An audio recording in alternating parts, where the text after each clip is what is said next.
We just swapped out the stock front seats in our Razor XP4 and now that they're in, we can address the rear seats. We opted to go with the rear bench for the additional seating room, so when we called PRP to order our front seats, we also ordered a matching rear XC bench. Installation of a rear bench seat is similar to the front seats that we just swapped out,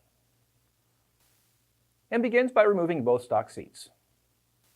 Then, in preparation for the new bench, the lap belts are unlooped from the seat belts so that they can be fed through the bottom of the bench and through the headrests later.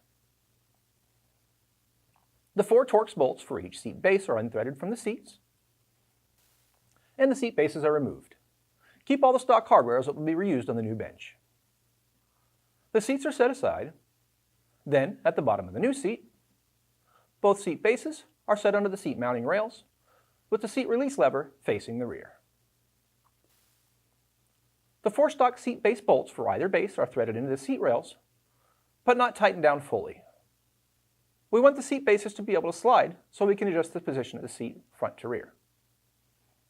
Since there is no gap between the seat bottom and back, getting the new bench out will be very difficult, so PRP sews in nylon release straps for each base. The straps attach to the seat levers, and pulling up on the seat straps releases the seat levers so the bench seat can be removed when needed. Once the 2 screws for each seat base are bolted through the strap and the lever with washers on either side for reinforcement, we can test fit the new rear bench. We have both seat belts pulled up and out of the way. The bench is set into the back of our car and laid against the rear firewall. We knew that we'd have to cut the rear console and firewall a bit to clear the seat, but we want to know exactly where, so with the seat in place, we can peek under the seat frame and see the areas that need to be cut away and mark the areas.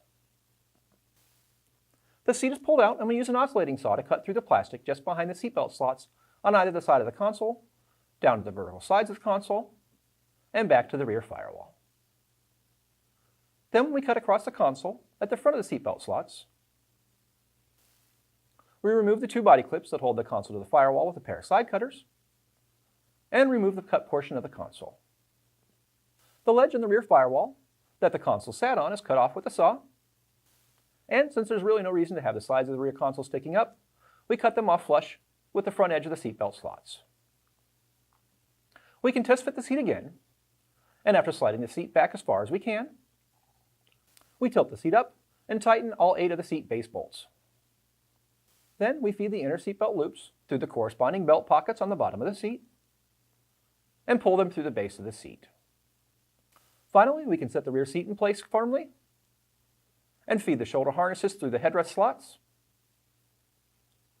and feed all the lap belts into the harnesses.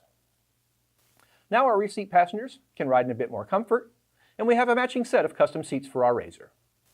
Thanks for watching. Say hi or let us know if you have any questions in the comments below.